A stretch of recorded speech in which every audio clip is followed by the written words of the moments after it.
नमस्कार, मैं हूं अजय कुमार और आप देख रहे हैं देसी अड्डा। देखिए 2025 में बिहार विधानसभा का चुनाव होने वाला है और सभी नेता, चाहे वो भारतीय जनता पार्टी के हों, जदयू के हों, आरजेडी के हों या उपेंद्र कुशवाहा और चिराग पासवान की पार्टी हो, चुनावी तैयारी में लग चुके हैं। उसी क्रम में आज हमारे साथ हैं बिहार के एक उभरते हुए कर्मठ एवं जुझारू छात्र नेता दिलीप कुमार, जिनके ऊपर ये आरोप है कि ये अपनी राजनीति चमकाने के लिए छात्र नेता बने हैं। तो आइए हम उनसे बात करते हैं और जानते हैं। दिलीप कुमार जी, आपका स्वागत है देशी अड्डा में। जी बहुत बहुत धन्यवाद।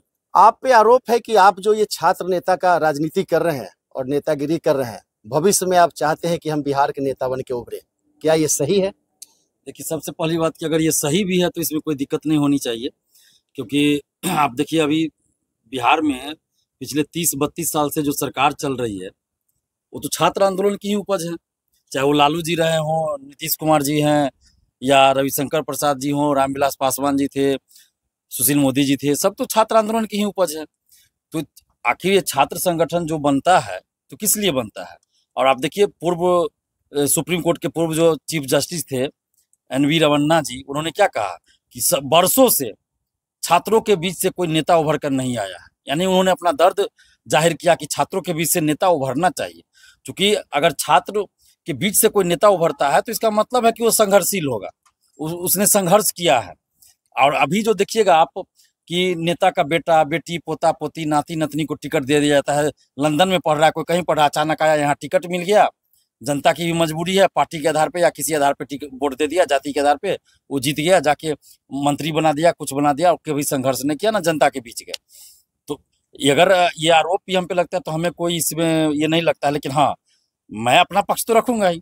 शुरुआत में जब हम आंदोलन कर रहे थे 2018, 19, 20 सब में, तो उस समय हमारे ऊपर ये आरोप छात्र भी कुछ लगाते थे कि इसको पढ़ने में मन नहीं लगता है, नेता बनना चाह रहा है इसलिए आंदोलन कर रहा है। लेकिन जैसे जैसे हम आगे आंदोलन किसी पार्टी के लिए काम कर रहा है ये भी आरोप लगते थे। लेकिन हम महागठबंधन की सरकार हो या एनडीए की सरकार हो, किसी की भी सरकार हो, छात्र हित के लिए हम 2016 से लड़ना शुरू किए और 2019 से नेतृत्व करना शुरू किए, और कभी पलट के पीछे नहीं देखे और नहीं देखे कि किसकी सरकार है, इसकी सरकार है तो क्यों बोले चुप रह जाते हैं, ऐसा हमने नहीं देखा और नहीं किया। हमने सिर्फ ये देखा कि छात्र के साथ कहीं गलत हो रहा है तो वहां हम आवाज उठाए, लड़े, सड़क पे उतरे। और आप देखिएगा कोई भी सरकार रही हो, पेपर लीक के खिलाफ हमने आंदोलन किया है, चाहे वो महागठबंधन की सरकार हो या एनडीए की सरकार तो हो। आप किस पार्टी के डायरेक्शन में ये काम कर रहे हैं? कोई भी पार्टी के डायरेक्शन में नहीं, हमारे पास तो सभी पार्टी का ऑफर आता था। अभी हालांकि नहीं आ रहा है, पहले तो शुरुआत में तो 2020-21 में हर पार्टी का ऑफर आता था। हम तो किसी पार्टी को नहीं ज्वाइन किए, ना ही प्रत्यक्ष रूप से ना ही अप्रत्यक्ष रूप से। और हमारे आंदोलन में भी देखिएगा कि किसी पार्टी को या किसी नेता को, किसी शिक्षक को हम नहीं आने देते। हमारा आंदोलन विशुद्ध रूप से छात्र आंदोलन रहता है, किसी भी तरह से उसका राजनीतिकरण हम नहीं होने देते हैं। और जो छात्र पहले ये कहते थे कि नेता बनने के लिए आंदोलन करें, वही छात्र अब कहते हैं कि चुनाव लड़िए। जब भी आप देखिएगा लोकसभा चुनाव था, उस समय भी हमारे हर पोस्ट पे, फेसबुक, ट्विटर पे हजारों छात्र कमेंट करते थे। किसी चैनल पे मेरा वीडियो चला उस पर कि दिलीप जी इलेक्शन लड़िए, चुनाव लड़िए। तो मेरा तो ये मानना है कि जिस तरह का अभी राजनीतिक परिदृश्य हम देश में देख रहे हैं और बिहार में देख रहे हैं, आज दिलीप कुमार को एक बीपीएससी अभ्यर्थी से छात्र नेता दिलीप कुमार क्यों बनना पड़ा? हमारा कोई राजनीतिक बैकग्राउंड नहीं है, परिवार का आप देख लीजिए, किसान, खेती बाड़ी, इसी से मतलब है। हमारे परिवार में दूर दूर तक कोई राजनीति में नहीं है। लेकिन आज हम पटना आए थे अधिकारी बनने का सपना लेकर, और हम छात्र नेता कैसे बन गए? तो इस भ्रष्ट सिस्टम की वजह से। और ये छात्रों के लिए कोई नहीं लड़ रहा। हम लोग बहुत नेता के पास गए, जितने भी बिहार के बड़े बड़े नेता सबके पास गए, सत्ता पक्ष विपक्ष सबके पास, कोई नहीं लड़ा, कोई भी नेता। तब दिलीप कुमार आगे आया लड़ने के लिए। और आज भी आप देखिए ना, पेपर लीक, धांधली, सेटिंग के खिलाफ कौन लड़ रहा है? नीट पेपर लीक पे कौन नेता आया बिहार में लड़ने के लिए? बीपीएससी टीआरई 3 पेपर लीक, कौन नेता बिहार में आया सड़क पर लड़ने के लिए? सिपाही भर्ती पेपर लीक, दरोगा पेपर लीक, 67वीं बीपीएससी पेपर लीक, कोई नेता तो सड़क पे नहीं आता है लड़ने के लिए। तो आपको लगता है कि सीबीआई जो अभी जांच कर रही है नीट को लेके, इसमें पारदर्शिता रहेगी? देखिए, अब सीबीआई तो जांच अभी कर रही है, अब क्या करेगी वो तो बात की बात है, वो तो मैं नहीं कह आपकी सकता। क्या भूमिका है इसमें? हम तो चाहते हैं कि निष्पक्ष जांच हो, और जितना भी इसमें संलिप्त है, चाहे बड़े बड़े नेता हो, शिक्षक हो, कोई भी हो, अधिकारी हो, सब पे कठोर कार्रवाई की जाए। और आज जो आपने कहा कि आरोप लग रहा है कि राजनीति करने के लिए, चुनाव लड़ने के लिए छात्रों के लिए आंदोलन करते हैं या कुछ भी, तो हम तो चाहेंगे कि ऐसा एक दिलीप कुमार नहीं, हजारों दिलीप कुमार ऐसा हो जो चुनाव लड़ने के लिए ही सही छात्रों की आवाज तो उठाए, छात्रों के लिए मार तो खाए, जेल तो जाए, सड़क पे आंदोलन तो करे। और आज जब हमने आंदोलन शुरू किया, छात्रों को संगठित किया, पहले हमारे आंदोलन में 10, 20, 50 लोग रहते थे, अब अभी देखिए 20-20 हजार, 25-25 हजार स्टूडेंट आ जाते हैं। कौन सी पार्टी के कार्यकर्ता आपके पीछे घूमते हैं? किसी पार्टी के नहीं। शुरुआत में बहुत सारे लोग आए किसी किसी पार्टी के कि हम बीच में रोटी सेक ले, लेकिन हमने सबको बाहर किया कि नहीं, यहाँ राजनीतिक रोटी नहीं। छात्र आंदोलन मतलब छात्र आंदोलन, यहाँ कोई नहीं चलेगा। जिनको भी आंदोलन करना है अपने पार्टी की तरफ से, तो वो खुद अपने पार्टी की तरफ से जाके सड़क पे आंदोलन करे, हम लोगों के भीड़ में आके फोटो खिंचा के फायदा मत उठावे। और अभी छात्रों से भी हम आग्रह करेंगे, युवाओं से भी आग्रह करेंगे कि जिस तरह का राजनीतिक परिदृश्य है कि स्नातक विधान परिषद का जो चुनाव होता है स्नातक वाला, वो स्नातक पास लोग वोट देते हैं, और जो जीत के एमएलसी बनते हैं, कितने शर्म की बात है, उसी स्नातक पास बेरोजगारों के लिए आवाज तक नहीं उठाते हैं। वोट लेते हैं स्नातक पास वालों को, लेकिन कितने विधान पार्षद है जो उठाते? कोई भी नहीं ना विधायक। अभी पेपर लीक पे देखिए, एक भी विधायक, एक भी विधान पार्षद ने कुछ नहीं कहा। सरकार ने जो लाया उसी को हूबहू पारित कर दिया। आपसे बात करके ऐसा लगता है कि महत्वाकांक्षा तो आपकी है कि राजनीति में आए। कौन सी पार्टी टिकट आपको देने के लिए तैयार है? देखिए, हमने तो कभी सोचा नहीं था कि हम छात्र नेता बन जाएंगे। इसी तरह हम आगे भी नहीं सोच रहे हैं कि क्या होगा नहीं होगा। हम गीता में जो कहा गया है ना कि कर्म कीजिए, फल की चिंता छोड़ दीजिए, तो बस हम अपना कर्म कर रहे हैं। फल क्या होगा नहीं होगा हम नहीं जानते। हाँ, आगे मेरी भूमिका क्या होगी ये मैं नहीं तय करूंगा, ये बिहार के युवा तय करेंगे, छात्र तय करेंगे कि वो मुझे किस भूमिका में देखना चाहते हैं। लेकिन हाँ, मैं इतना जरूर कहूंगा कि जो आवाज सड़क पे गूंज रहे उस संसद में भी गूंजनी चाहिए, और इसके लिए युवाओं को आगे आना चाहिए। सिर्फ दिलीप कुमार की बात नहीं कर रहा हूं मैं कि मैं चुनाव लड़ लूं, उससे नहीं होगा, और युवाओं को आना पड़ेगा। 243 विधानसभा है, 243 विधानसभा पे युवाओं को आगे आना पड़ेगा, संघर्षशील ईमानदार युवाओं को आगे आना पड़ेगा और लड़ना पड़ेगा चुनाव। तब जाकर डोमिसाइल लागू होगा, तब जाकर पेपर लीक धांधली सेटिंग रुकेगा। आज देखिए ना, पेपर लीक में बड़े बड़े नेता का, बड़े बड़े शिक्षक का नाम आ रहा है, सबको बचा लिया जा रहा है। तो कब ये रुकेगा पेपर लीक धांधली सेटिंग? जब विधानसभा विधान परिषद में ईमानदार संघर्षशील युवा जाएंगे, वहां आवाज बुलंद करेगा। अभी क्या है, हम सिर्फ सड़क पे लड़ रहे हैं, लाठी मार के भगा दिया जाता है, कभी जेल भेज दिया जाता है। लेकिन जब सदन में आवाज गूंजेगी, 4, 5, 10, 20 विधायक वैसे चल जाए सदन में, विधान पार्षद चले जाए विधान परिषद में, तो फिर सरकार भी मजबूर हो जाएगी। 30 सालों से लगभग बिहार में 2 पार्टी शासन कर रही है। एक तो आरजेडी शुरू में की, उसके बाद एनडीए का सरकार है, और देखा जाए तो सबसे ज्यादा समय मुख्यमंत्री के रूप में या तो लालू प्रसाद यादव या नीतीश कुमार दिए हैं। दोनों में से कौन मुख्यमंत्री आपके चहेते हैं? देखिए, चहेते तो मेरे कोई नहीं है, लेकिन हाँ, लालू जी भी जब मुख्यमंत्री बने तो उन्होंने कुछ अलग काम किया जिसकी उस समय के अनुसार जरूरत थी। सामाजिक न्याय के लिए जो कहा जाता है, हम लोगों ने भी गांव में देखा है, तो उस समय के अनुसार वो जरूरी था जो उन्होंने कुछ सामाजिक न्याय के लिए सुधार किया। लेकिन बाद में वो ट्रैक से, कहते हैं ना कि पटरी से पटरी छोड़ देना, उस तरह से छोड़ दिए। अब जिस कारण से हुआ तो लालू जी जानेंगे। आप लोग भी पत्रकार हैं, बड़े पत्रकार हैं, तो जानते हैं कि क्या वजह रही नहीं रही, तो वो अलग मुद्दा है। लेकिन हाँ, शुरुआत में लालू जी ने भी बहुत अच्छा काम किया था, लेकिन बाद में वो पटरी से उतर गए और दिशा विहीन हो गए। उसी तरह नीतीश कुमार जी जब आए थे, तो शुरुआत का 5 साल आप नीतीश कुमार जी का देखिए, बहुत अच्छा काम उन्होंने किया। सड़क के लिए, आपको बिजली के लिए, और भी क्षेत्र में सुरक्षा के लिए बहुत सारा काम किया, सुधार किया। युवाओं के लिए भी कुछ बहुत सारा काम किया, जैसे स्कूल में बच्चों की उपस्थिति बढ़े, इस सब चीज के लिए बहुत काम किया। इंफ्रास्ट्रक्चर बढ़ाने के लिए बहुत काम किया। शिक्षा मंत्री की बात करें लेकिन 5 साल के बाद धीरे धीरे नीतीश कुमार जी, ऐसा लग रहा है जैसे सिर्फ सरकार में बने रहने के लिए, मुख्यमंत्री बने रहने के लिए काम कर रहे हैं। तो अभी भी देखिए, जैसे पेपर लीक है, धांधली सेटिंग है, इस पे वो जितना होना चाहिए कठोर कार्रवाई नहीं कर रहे हैं। बड़े बड़े नेताओं को, बड़े बड़े अधिकारियों को बचा लिया जाता है। तो अभी इनको ये सब चीज करना चाहिए। शिक्षा मंत्री की बात करें तो देखा जाए तो अशोक चौधरी, चंद्रशेखर और सुनील कुमार, ये 3 शिक्षा मंत्री की भूमिका अहम रही है। आप किसको पसंद करते हैं और किनके कार्य को आप सराहनीय करते हैं? देखिए, सुनील कुमार जी तो अभी हाल फिलहाल बने हैं शिक्षा मंत्री, तभी तो इनका कार्यकाल देखा जाना है। लेकिन हाँ, इतना जरूर कहूंगा कि बिहार में पिछले कई वर्षों से, आप देख लीजिए, कई वर्षों से तो शिक्षा मंत्री जो भी बने हैं, आज तक किसी स्कूल का निरीक्षण नहीं किए, किसी कॉलेज का निरीक्षण नहीं किए। बस नाम के लिए शिक्षा मंत्री हम है, बाकी सारा काम नीतीश कुमार जी ही करते हैं। अधिकारी जो शिक्षा विभाग के वही लोग करते हैं। शिक्षा मंत्री का कोई काम ही नहीं है। हाँ, इतना काम है कि मीडिया में आके बड़बोलापन दिखाना, बोल देना कि इतना लाख वैकेंसी आ रहा है। आएगा नहीं वैकेंसी, लेकिन बोल देना है कि इतना लाख आएगा, इतना लाख वैकेंसी आएगा, बस कर देना है। और शिक्षा मंत्री का कोई इसमें ये नहीं। हाँ, अशोक चौधरी जब थे शिक्षा मंत्री तो इतना जरूर इनके कार्यकाल में हुआ कि कुछ जो प्राइवेट स्कूल थे बड़े बड़े, जिनको एफिलिएशन नहीं मिलना चाहिए, उनको इन्होंने कैसे दिया वो सबको पता होगा कि कुछ बैकडोर से क्या क्या करके कुछ मतलब भ्रष्टाचार हुआ जी। जो स्कूल को मान्यता दिया गया, बहुत सारे स्कूल कॉलेज को, उसमें भ्रष्टाचार हुआ, तो उसकी तो जांच होनी चाहिए। तो अशोक चौधरी भी या कोई भी शिक्षा मंत्री पिछले कई साल से हम देख रहे हैं, बस नाम के लिए शिक्षा मंत्री, ये काम कुछ नहीं है।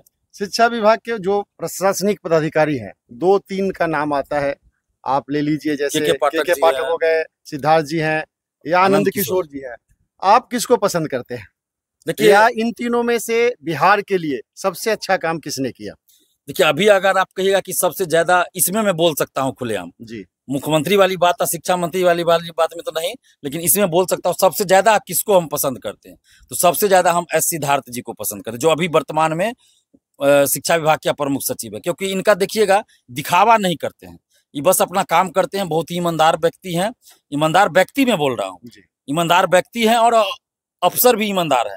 एक होता है कि ईमानदार व्यक्ति है लेकिन अफसर बन गए तो बेईमान पड़ गए। तो ये एस सिद्धार्थ जी दिखावा नहीं करते, काम पे फोकस करते हैं, ईमानदारी से काम करते हैं। तो ये मुझे बहुत पसंद है, इनका व्यक्तित्व भी पसंद है, इनके काम करने का तरीका भी पसंद है। बाकी बहुत सारा चीज होता है जो सरकार के आदेश के अनुसार अधिकारियों को करना पड़ता है। पाठक से आपको क्या दिक्कत है? के पाठक जी का बात है, तो के पाठक जी शुरुआत में जब आए शिक्षा विभाग में तो उन्होंने जो बहुत सारा काम किया, उनकी हम सराहना करते हैं। क्योंकि हमारी भी मांग वर्षों से रही थी, जैसे स्कूल में शिक्षक जाएं, बच्चे स्कूल में आए पढ़ने के लिए, उपस्थिति बढ़े, इंफ्रास्ट्रक्चर बढ़े, तो इस सब चीज के लिए तो हम वर्षों से आवाज उठा रहे थे। तो के पाठक जी ने इसकी शुरुआत किया, एक माहौल बना दिया कि देखिए एक आईएएस अधिकारी कितना काम कर सकता है। और एक आईएएस अधिकारी ने पूरे बिहार के शिक्षक को मजबूर कर दिया स्कूल जाने के लिए कि आप हर दिन स्कूल जाना पड़ेगा, बच्चों को भी ये दिखा दिया कि आपको स्कूल आना पड़ेगा। तो ये काम उन्होंने अच्छा किया। लेकिन हाँ, फिर के पाठक जी का आप आगे देखिएगा, जैसे शिक्षक बहाली में काउंसलिंग उन्होंने करवाया, काउंसलिंग सही से नहीं हुआ, फर्जी डॉक्यूमेंट्स पे बहाली हो गए। उस समय हम लोग कहते रह गए कि भाई काउंसलिंग सही से करवाइए, लेकिन एक बात ये नहीं सुने। एक होता है अधिकारी का भाई कहीं से शिकायत आ रहा है तो उस पर हम सोचे विचारे, उस पर कार्रवाई करें, जांच करें, लेकिन के पाठक तानाशाह की तरह काम करते, ये इनमें दिक्कत है। एस सिद्धार्थ क्या है, व्यवहारिक व्यक्ति है, वो लोगों की शिकायत को सुनते हैं, लोगों से मिलते हैं। लेकिन के पाठक किसी से मिलेंगे नहीं, किसी की बात नहीं सुनेंगे, अपना जो मन आया अचानक से कर देंगे। रात में नींद नहीं आया तो कोई डिसीजन ले लिया कि हाँ ये करना है तो कर देना। तो ये चीज नहीं होना चाहिए, लोकतंत्र है। बस ये उनमें सनकी टाइप का कहते हैं ना, ये कि सनकी टाइप का आदमी की कब क्या कर देंगे उसको भी पता नहीं। तो ये के पाठक जी में ये दिक्कत थी। इस मद्य निषेध विभाग में जब थे तो इन्होंने शराबबंदी के लिए बहुत सारा दिखावा भी किया कि ड्रोन से देखेंगे तो चेक करेंगे, तो वो सब दिखावा हुआ और करोड़ों हजारों करोड़ रुपए का नुकसान राजस्व का बिहार सरकार को उठाना पड़ा। तो मैंने कमियां भी बताई, अच्छाई भी बताई। अभी आप देखिए आनंद किशोर जी का आपने बात कहा, तो आनंद किशोर जी भी जब बिहार विद्यालय परीक्षा समिति का बने चेयरमैन तो बहुत सारा इन्होंने सुधार किया, परीक्षा प्रणाली में सुधार किया। लेकिन हाँ, वो भी थोड़ा सा है कि दिखावा करते हैं, मतलब व्यवहारिक होना चाहिए, कोई भी फैसला आपका व्यवहारिक होना चाहिए, दिखावा नहीं होना चाहिए। तो बहुत सारा डिसीजन उनका ऐसा रहता है जो दिखावा, जैसे एसटीटी का परीक्षा हुआ, तानाशाह बन गए, किसी की कोई शिकायत नहीं सुने, फॉर्म ठीक से नहीं भरा रहा है, आप मौका नहीं दे रहे, अचानक से वैकेंसी निकाल रहे हैं, फॉर्म अचानक से एग्जाम ले रहे हैं। तो ये सब चीज तानाशाह वाला बात उनमें भी आ गई। लेकिन हाँ, एस सिद्धार्थ जी में अभी तक तानाशाह वाली बात नहीं आई है। छात्र नेता के रूप में बिहार सरकार को क्या संदेश है? बिहार सरकार को यही संदेश देंगे, और खासकर नीतीश कुमार जी को, कि नीतीश कुमार जी आप भी छात्र आंदोलन की उपज है। छात्र आंदोलन नहीं होता तो आप इंजीनियर से मुख्यमंत्री नहीं बनते। तो कम से कम आप छात्रों के लिए तो अच्छा सोचिए, छात्रों के लिए अच्छा सोचिए, छात्रों के साथ न्याय कीजिए। कोई भी वैकेंसी निकलती है आपको क्रेडिट मिलना चाहिए, नहीं मिलता है क्योंकि उसमें पेपर लीक होता है, धांधली सेटिंग हो जाता है। तो आप न्यायपूर्ण बहाली कीजिए, पेपर लीक रोकिए, धांधली सेटिंग रोकिए। और पेपर लीक में जितने भी लोग संलिप्त हैं, चाहे बड़े बड़े अधिकारी हो, नेता हो, शिक्षक हो, जो भी हो संलिप्त, उस सब पे कठोर कार्रवाई कीजिए। और शिक्षा व्यवस्था को जमीनी स्तर से सुधार, यानी क्लास 1 से लेकर ऊपर तक सुधार कीजिए। यूनिवर्सिटी में आज शिक्षकों के पद खाली है, प्रोफेसर के पद खाली है, कर्मचारियों के पद खाली है। यूनिवर्सिटी आजकल रह क्या गया है, एडमिशन लीजिए, परीक्षा दीजिए, बस यही काम है। कॉपी भी ठीक से चेक नहीं होता है, बस एडमिशन होगा, परीक्षा होगी। बहुत सारे यूनिवर्सिटी में तो खुलेआम गेस्ट पेपर से खोल के लिखा जाता है, देखिए वीडियो से वायरल हो रहा है। तो फिर इस तरह से जो हो रहा है ये गलत हो रहा है। शिक्षा व्यवस्था को सुधारा जाए, ये हमारी मांग सरकार से है। बाकी अपना पॉलिटिकल मुद्दा अलग है, हम शिक्षा व्यवस्था पे बात कर रहे हैं। 2025 में आप किसके टिकट पर और कहाँ से चुनाव लड़ेंगे? देखिए, हमने अभी तक थोड़ी देर पहले भी आपको कहा कि हमने ये नहीं सोचा कि आगे क्या होगा। हम बस अपना कर्म कर रहे हैं, छात्रों के लिए लड़ रहे हैं जहाँ भी जरूरत होती है। और अभी हम डोमिसाइल के मुद्दे पे और पेपर लीक रोकने, धांधली सेटिंग रोकने, इन सब मुद्दों को लेकर और भी जो छात्र से जुड़े मुद्दे को लेकर हम पूरा बिहार जाएंगे, छात्रों से मिलेंगे और छात्र ये तय करेंगे कि हमको किस भूमिका में वो देखना चाहते हैं। अगर बिहार के छात्र कहेंगे कि 2025 में चुनाव लड़िए तो जरूर लड़ेंगे, और छात्र जहां से कहेंगे वहीं से चुनाव लड़ेंगे। अगर छात्र कहेंगे कि चुनाव नहीं लड़िए तो नहीं लड़ेंगे, क्योंकि हम छात्र को अपना बहुत कुछ जो निजी होता है ना, सुख सुविधा सब कुछ त्याग करके हम छात्रों के लिए लड़ रहे हैं। तो छात्र जिस रूप में हमें देखना चाहेंगे हम उसी रूप में काम करेंगे। लेकिन हम छात्रों से भी ये कहना चाहेंगे, छात्र अगर कहेंगे कि 2025 से पहले ही कोई चुनाव लड़ी तो 2025 से पहले भी हो सकता है, ये छात्र तय करेंगे। और लेकिन छात्रों से हम ये जरूर कहेंगे कि आपके बीच से, युवाओं के बीच से ईमानदार संघर्षशील लोगों को सदन में जाना जरूरी है। आप देख रहे हैं कि डोमिसाइल पे क्या होता है, जब विपक्ष में रहते हैं तो बैनर लेके, तख्ती लेके रोड पे उतरते हैं, और जब सरकार में आ जाते हैं तो चुप हो जाते हैं। सभी पार्टी का यही हाल है। आप अगर विधायक बनते हैं, एमपी बनते हैं, तो छात्रों के लिए 3 ऐसा क्या काम करेंगे? देखिए, सबसे पहला काम तो हमारा यही होगा, जो मुद्दा को लेके हम संघर्ष शुरू किए, सबसे पहला मुद्दा वही होगा, पेपर लीक, धांधली सेटिंग एकदम रुकना चाहिए तो रुकना चाहिए। और उस पर अभी जो कानून बना उससे भी कठोर कानून बनना चाहिए। इसके लिए सदन में आवाज हमारी गूंजेगी। और धांधली सेटिंग, पेपर लीक पूरी तरह रुके। जितना भी आज भर्ती आयोग है, सब में ईमानदार अधिकारियों की नियुक्ति हो, पारदर्शिता पूरी तरह से सभी आयोग में लाए, सभी परीक्षा में पारदर्शिता लाई जाए। जितना सरकारी पद खाली है उन सब पे वैकेंसी निकले, एक तय समय सीमा के अंदर बहाली पूरा हो, चाहे लाइब्रेरियन की हो, शिक्षक की हो, स्वास्थ्य विभाग में हो, जेई की वैकेंसी हो, सब मतलब जितना पद खाली है सब पे वैकेंसी निकले, एक तय समय सीमा के अंदर वो बहाली पूरी हो। वार्षिक कैलेंडर सभी भर्ती आयोग का जारी हो। ये एजुकेशन व्यवस्था पूरी तरह सुधरे। स्कूल शिक्षा से लेकर कॉलेज यूनिवर्सिटी की शिक्षा व्यवस्था में सिर्फ कहने के लिए नहीं, बल्कि इंफ्रास्ट्रक्चर भी उसमें सुधार हो। और जिस तरह से आज प्राइवेट कॉलेज और स्कूल में जाने की मारामारी लोग कर रहे हैं, तो ऐसा स्कूल बने, ऐसा कॉलेज यूनिवर्सिटी हमारा बने कि इस प्राइवेट स्कूल ना सरकारी स्कूल में मारामारी हो एडमिशन के लिए। तो हमारे साथ थे जुझारू संघर्षशील छात्र नेता दिलीप कुमार। इनसे काफी तीखे सवाल हमने पूछे, चाहे वो राजनीतिक रूप से हो या व्यक्तिगत रूप से, और सभी सवालों का जवाब इन्हें काफी अच्छे तरीके से दिया। तो आप इजाजत दीजिए मुझे। नमस्कार।